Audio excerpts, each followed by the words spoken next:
नमस्कार, बहुत स्वागत है आप सभी का। आप देख रहे हैं भारत 24 और आपके साथ भारत विशेष लेकर मैं हाजिर हूं अमृता गर्ग।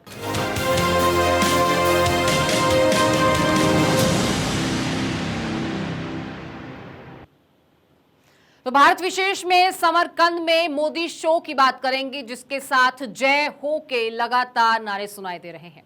उज्बेकिस्तान के समरकंद में एससीओ का सम्मेलन इस बार कई मायनों में खास रहा। समरकंद में कूटनीतिक शतरंज की बिसात बिछी हुई थी और इस बेहद अहम सम्मेलन में पीएम मोदी क्या बोलेंगे, इसी पर सबकी निगाहें थी।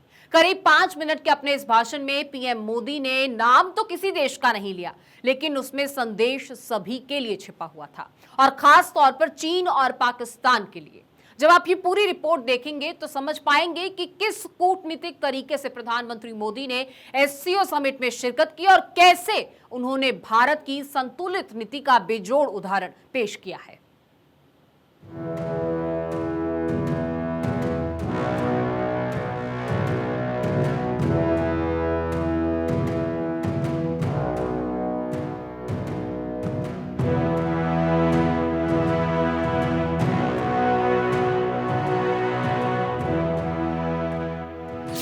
विश्व गुरु इन समरकंद, चीन और पाकिस्तान दंग।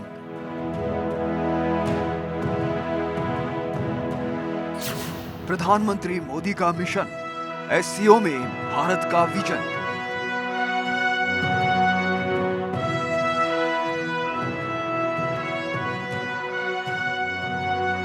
हिंदुस्तान की कूटनीति वर्ल्ड पॉलिटिक्स में हिट। आज जब पूरा विश्व महामारी के बाद आर्थिक रिकवरी की चुनौतियों का सामना कर रहा है, जब मोदी बोलने लगे, दुश्मन देश हिलने लगे। चेहरे में तेज, दमदार व्यक्तित्व और हल्की मुस्कान। शान से मंच पर खड़े प्रधानमंत्री मोदी की ये तस्वीरें उज्बेकिस्तान के समरकंद की हैं। इतिहास के बड़े नाम जैसे सिकंदर, चंगेज खान, तैमूर और बाबर की वजह से समरकंद दुनिया की नजरों में छाया रहा है। लेकिन अब ये शहर एससीओ समिट की वजह से चर्चा में है,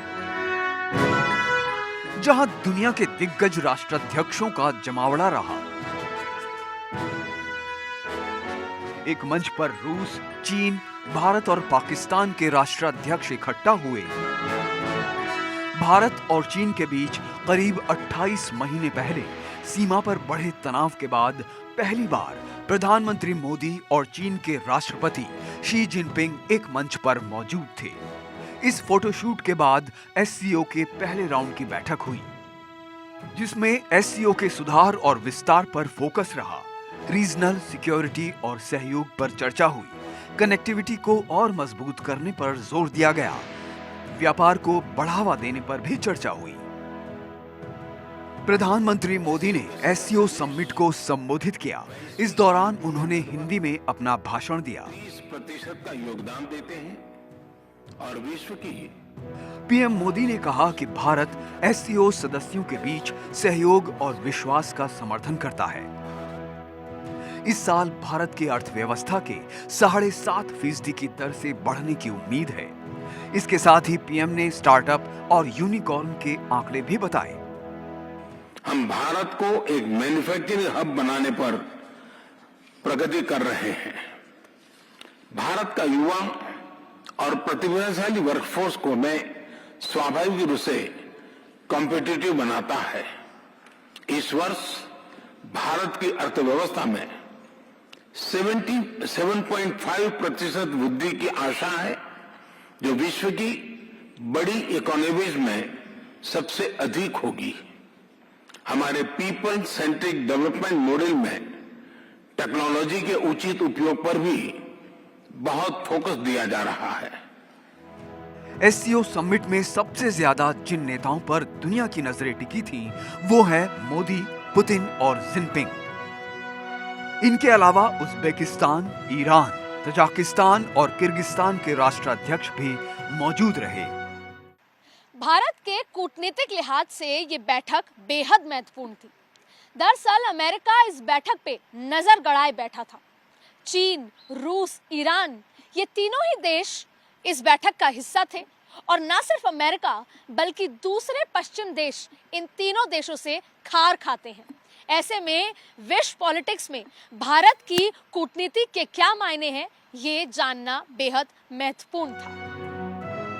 कूटनीतिक मैसेज देने की शुरुआत मोदी के समरकंद पहुंचने से ही हो गई थी, क्योंकि एससीओ समिट में हिस्सा लेने के लिए मोदी समरकंद पहुंचने वाले आखिरी नेता थे।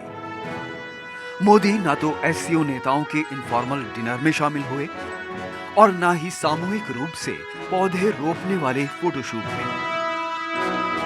दरअसल यूक्रेन पर रूस के हमले के बाद और चीन ताइवान के बीच जारी तनाव के बीच भारत ये नहीं चाहता कि वो किसी भी मंच पर किसी एक देश के पक्ष में खड़ा दिखे। चीन, रूस और ईरान वो मुल्क हैं जिन्हें अमेरिका, ब्रिटेन समेत पश्चिमी देश फूटी आंख नहीं सुहाते। चीन का लक्ष्य हर एक देशों में, खासकर जो रिसोर्स रिच देश, जो सेंट्रल एशिया के देश या अफ्रीका के देश हैं, उनकी स्ट्रेटजी क्या रही है? किसी न किसी तरीके से उसकी पॉलिटिकल सिस्टम को इंटरफेयर करना, अपनी सर्वेलेंस टेक्नोलॉजी के जरिए कई दफे ऑटोक्रेट्स को प्रॉप अप करता है। लेकिन मुख्य मकसद चीन का रहता है कि किस तरीके से वहाँ के रिसोर्सेज कम दाम में हासिल कर लिया जाए, किस तरीके से इनके मार्केट को कैप्चर कर लिया जाए और जरूरत पड़े तो इन तमाम देशों को सर्वेलेंस स्टेट बना दिया जाए। जब वो कॉमन सिक्योरिटी की बात करता है तो लोगों को लगता है कि कॉमन सिक्योरिटी की आड़ में चीन जो है उनकी सिक्योरिटी को इरोड करना चाहता है। भारत की विदेश नीति गुटनिरपेक्षता की रही है। भारत सबको साथ लेकर चलने में विश्वास रखता है, लिहाजा गोलबंदी उसकी कूटनीति का हिस्सा नहीं है।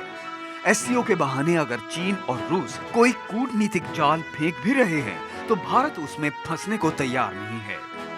दरअसल शंघाई कोऑपरेशन ऑर्गेनाइजेशन पश्चिम देशों के खिलाफ एक ब्लॉक, एक ग्रुप की तरह देखा जा रहा है और यही वजह थी कि प्रधानमंत्री नरेंद्र मोदी ऐसे किसी भी डिप्लोमेटिक झमेले में नहीं पड़ना चाहते थे और यह भी कहा जा रहा है कि यही वजह है कि उनका जो स्केड्यूल है वो इसी वजह से काफी टाइट रहा। रूस यूक्रेन के बीच युद्ध के बाद अब तेजी से चीजें बदली हैं। पूरी दुनिया में क्षेत्रीय सहयोग पर भी जोर दिया जा रहा है। एससीओ इसलिए भी खास है क्योंकि दुनिया की 40% आबादी इन एससीओ देशों में ही मौजूद है। ये सभी एससीओ देश पूरी दुनिया की 30% जीडीपी को रिप्रेजेंट करते हैं। ऐसे में ये शिखर सम्मेलन अहम भूमिका अदा कर रहा है। अब आप ये भी जान लीजिए कि आखिर ये शंघाई सहयोग संगठन यानी एससीओ है क्या। शंघाई सहयोग संगठन की स्थापना 2001 में हुई थी। इसका मुख्यालय चीन की राजधानी बीजिंग में है। ये संगठन मुख्य रूप से क्षेत्रीय सुरक्षा मुद्दों और विकास पर फोकस करता है। एससीओ को इस समय दुनिया का सबसे बड़ा क्षेत्रीय संगठन माना जाता है। एससीओ सबसे बड़े अंतर क्षेत्रीय अंतर्राष्ट्रीय संगठनों में से एक के रूप में उभरा है। मुझे लगता है कि भारत की भूमिका बहुत इसमें बैलेंस करने वाली है, क्योंकि आप देखिए कि इसमें कौन देश प्रतिनिधित्व करते हैं, रूस, चाइना, पाकिस्तान, तो इसमें भारत बीच में खड़ा हुआ है और हमारी भूमिका ये है कि किसी तरह से हम रूस के हाथ मजबूत करें, चाइना की जो बढ़ती ताकत है उसको हम काउंटर करते रहें और पाकिस्तान का जो उभार है, जो चाइना का हाथ थाम कर ऊपर बढ़ना चाहता है और आतंकवाद के बल पर वो सबको दबाना चाहता है, भारत चाहता है कि आतंकवाद के इशू पर पाकिस्तान को यहाँ पर कान मरोड़ के रखा जाए। शुरुआत में एससीओ के गठन का सिर्फ एक मकसद था, आपस में एक दूसरे के नस्लीय और धार्मिक तनावों को दूर करने के लिए सहयोग करना। लेकिन बाद में कारोबार और निवेश को बढ़ावा देना भी इसका मकसद बन गया। अब एक नजर डालते हैं इस संगठन में कौन-कौन देश शामिल हैं। शंघाई सहयोग संगठन में 8 सदस्य देश शामिल हैं। इनमें चीन, रूस, Kazakhstan, Kyrgyzstan, Tajikistan, Uzbekistan, Bharat और पाकिस्तान हैं। इनके अलावा 4 पर्यवेक्षक देश ईरान, अफगानिस्तान, बेलारूस और मंगोलिया हैं। 6 संस्थापक सदस्य चीन, कजाकिस्तान, किर्गिस्तान, रूस, तजाकिस्तान और उज्बेकिस्तान शामिल हैं। भारत, पाकिस्तान इसमें 2017 में पूर्ण सदस्य के रूप में शामिल हुए थे। 8 परमानेंट देशों का ये समूह है और एक तरह से ये G8 है G7 के बजाय। और ये दुनिया में G7 का एक करारा जवाब है जो अर्थव्यवस्था के भी लेवल पर है और ताकत के लेवल पर भी है। तो SCO को इसी अंदाज में आप समझ सकते हैं कि ये अगर इन 8 देशों की टोटल आबादी को भी आप जोड़ लें तो दुनिया की 40% आबादी का प्रतिनिधित्व SCO करता है। और अगर इनकी अर्थव्यवस्थाओं को मिला लें तो लगभग 1/3 अर्थव्यवस्था इंडिया, चाइना और रशिया को मिलाकर और पाकिस्तान और मध्य एशियाई देशों को मिलाकर है। तो दोनों दृष्टि से SCO बहुत ताकतवर समूह है और इतना ताकतवर है कि पिछले अपने लगभग आप जोड़ लीजिए 22 और 4 26 साल के इतिहास में SCO की वजह से, उसके आपसी संगठन के प्रयासों की वजह से दुनिया में 500 आतंकवादी हमले नाकाम हुए हैं जो हो नहीं पाए। SCO संगठन के ऐलान के वक्त इसमें कजाकिस्तान, चीन, किर्गिस्तान, रूस, तजाकिस्तान और उज्बेकिस्तान ने हिस्सा लिया था। इससे पहले उज्बेकिस्तान को छोड़कर ये सभी देश शंघाई 5 का हिस्सा थे। 1996 में बने शंघाई 5 का मकसद चीन, रूस समेत इन 5 देशों की सीमाओं पर तनाव कम करना था। 1997 में मॉस्को में हुए समझौते के बाद ये देश अपनी अपनी सीमाओं में सैन्य जमावड़ा कम करने को राजी हो गए। 2001 में इस संगठन में उज्बेकिस्तान शामिल हुआ। इसके बाद इसका नाम शंघाई 5 से बदलकर SCO कर दिया गया। अब जान लीजिए कि SCO कितना ताकतवर है। इस संगठन में यूरेशिया यानी यूरोप और एशिया का 60% से ज्यादा क्षेत्रफल है। दुनिया की 40% से ज्यादा आबादी इसके सदस्य देशों में रहती है। साथ ही दुनिया की GDP में इसकी 1/4 हिस्सेदारी है। इतना ही नहीं, इसके सदस्य देशों में संयुक्त राष्ट्र सुरक्षा परिषद के 2 स्थायी सदस्य चीन और रूस और 4 परमाणु शक्तियां चीन, रूस, भारत और पाकिस्तान शामिल हैं। SCO समिट 2022 कई मायनों में खास रहा। यह सम्मेलन चीन के लिए एक बड़े झटके के तौर पर साबित हुआ। SCO में भारत की अध्यक्षता के बाद कई बदलाव भी अपेक्षित हैं। साथ ही संगठन में चीन के दबदबे को भी कड़ी चुनौती मिलेगी। Bureau report, Bharat 24।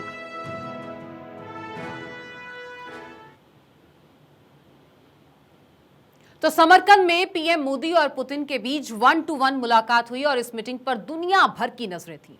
खास तौर पर अमेरिका और पश्चिमी देश तो टकटकी लगाए बैठे थे, क्योंकि हर कोई जानता था कि दुनिया भर में उभरे खाद्य और ऊर्जा संकट के बीच भारत और रूस की रणनीति क्या है। पुतिन और मोदी के बीच व्यापारिक और रक्षा सहयोग समेत कई मुद्दों पर गंभीरता से चर्चा हुई और इस महा मुलाकात से चीन और पाकिस्तान को कैसे मिर्ची लगी है, ये डिटेल्ड रिपोर्ट आप देखिए।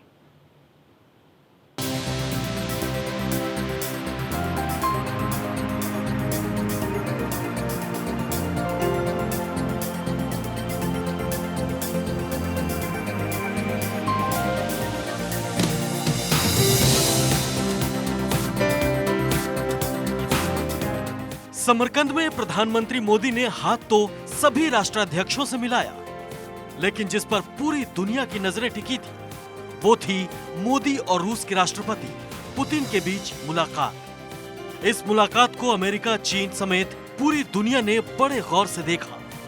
दरअसल रूस यूक्रेन युद्ध को लेकर भारत ने कभी भी अपने करीबी रूस का खुलकर विरोध नहीं किया है। यूक्रेन पर अटैक के बाद पुतिन ने विश्व के जिन नेताओं से बात की थी उनमें पीएम मोदी भी शामिल थे। संयुक्त राष्ट्र में रूस के खिलाफ कई अहम प्रस्तावों पर भी भारत एब्सेंट रहा था। ऐसे में पुतिन और मोदी की यह मुलाकात उनके गहराते रिश्तों की एक गवाही भी है।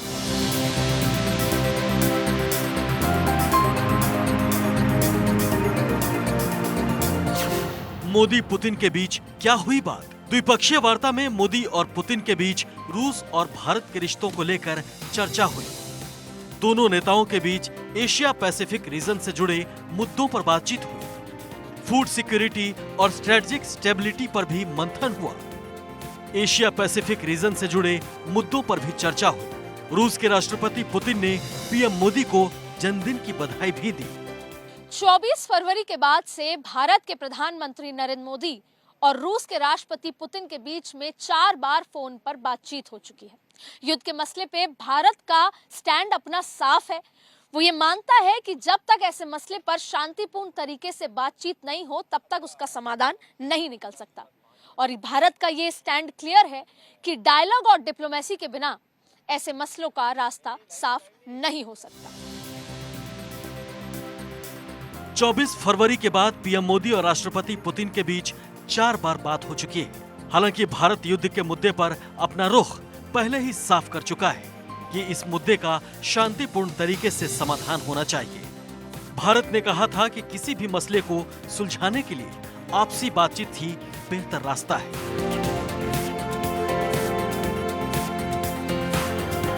दरअसल यूक्रेन युद्ध और कोरोना की वजह से दुनिया खाद्य और ऊर्जा संकट का सामना कर रही है। इसी बीच रूस के साथ तेल व्यापार भारत के लिए काफी फायदेमंद साबित हुआ। यूक्रेन से जंग के दौरान भारत ने रूस से कच्चे तेल की खरीदारी की।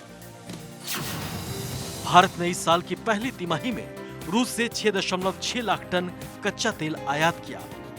ये दूसरी तिमाही में बढ़कर 84.2 लाख टन हो गया। इस दौरान रूस ने प्रति बैरल $30 का डिस्काउंट भी दिया। इसके चलते पहली तिमाही में 1 टन कच्चे तेल के आयात की लागत करीब $790 थी। दूसरी तिमाही में यह घटकर $740 रह गई। इस तरह भारत को कुल 3500 करोड़ रुपए का फायदा हुआ। रूस से 2022 में कच्चे तेल का आयात 10 गुना बढ़ा है। मोदी जी और पुतिन की जो मीटिंग हुई है इसमें 2-3 तो अटकलें थी कि सस्ते तेल को लेकर के एनर्जी हमारी ग्रोइंग इकोनॉमी हमें बहुत ज़्यादा एनर्जी की ज़रूरत है। जितनी एनर्जी हमें सस्ती मिलेगी उतनी हमारी इकोनॉमी बेहतर, उतनी हमारी प्रोडक्टिविटी बेहतर, right? That's one. Second, fertilisers. Again fertiliser रूस दुनिया का सबसे बड़ा मैन्युफैक्चरर्स में से है। सस्ती फर्टिलाइजर जो कि हमारी फूड सिक्योरिटी को मदद करेंगी। बट सबसे अहम मेरे ख्याल से देखते हैं अभी क्या स्टेटमेंट आती है, उसमें ये है, आई वुड लाइक टू सी कि कहीं ये बात हुई है रूपी रूबल ट्रेड की। देखिए रशिया के अंदर इस समय इकोनॉमिक क्राइसिस आ रहा है, वेस्टर्न कंपनीज निकल चुकी हैं सारी, तो उनकी जगह कौन भर रहा है? चाइनीज कंपनीज आ रही हैं धड़ाधड़ रशिया के अंदर। प्रधानमंत्री मोदी और पुतिन के बीच मुलाकात इसलिए भी अहम थी क्योंकि भारत 2023 में एससीओ की अध्यक्षता करेगा। फिर G20 की बैठक का चेयर भी उसी के पास होगा। दरअसल रूस चाहेगा कि भारत संयुक्त राष्ट्र सुरक्षा परिषद में भी उसका ख्याल रखे।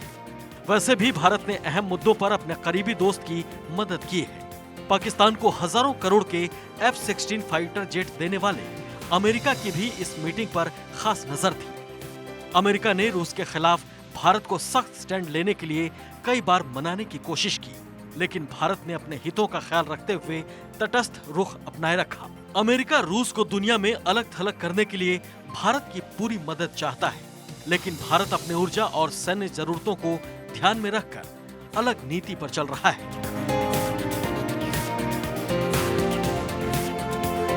Bureau report, Bharat 24।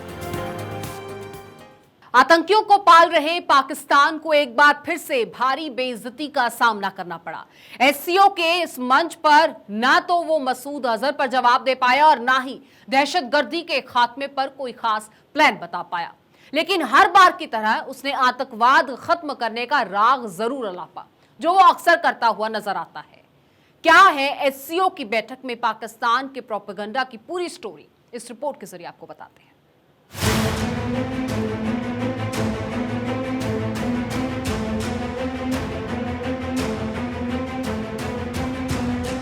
समरकंद का एससीओ शिखर सम्मेलन अगर किसी के लिए सबसे बुरा था तो वो था पाकिस्तान। एक के बाद एक कई मुद्दों पर पाकिस्तान की इंटरनेशनल बेइज्जती होती चली गई और पाकिस्तान के प्रधानमंत्री शहबाज शरीफ चाहकर भी कुछ नहीं बोल पाए।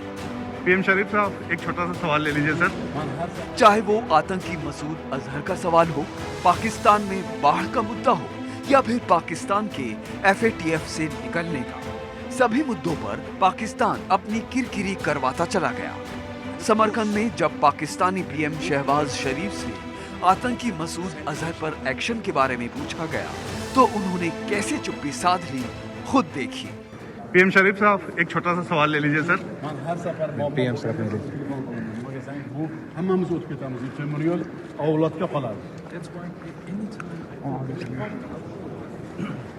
I think it's enough. Thank you. तो शहबाज शरीफ ने भले ही मोस्ट वांटेड मसूद अजहर पर जवाब नहीं दिया, लेकिन एससीओ शिखर सम्मेलन के मंच पर पाकिस्तान जब बड़ी शक्तियों के साथ खड़ा हुआ तो दबाव में आकर एक बार फिर उसने आतंकवाद के खात्मे का राग अलापा। यही नहीं बल्कि आतंकवाद के सबसे बड़े प्रायोजक मुल्क ने आतंकवाद को धरती से जड़ समेत खत्म करने की बात कह डाली। पाकिस्तान का जो FATF का सिलसिला है वो बहुत ही अच्छा चल रहा है और उम्मीद है कि हम इस FATF से भी निकलेंगे, लेकिन हम दहशतगर्दी का मुकाबला करना चाहते हैं, हम इंतहा पसंदी का मुकाबला चाहते हैं।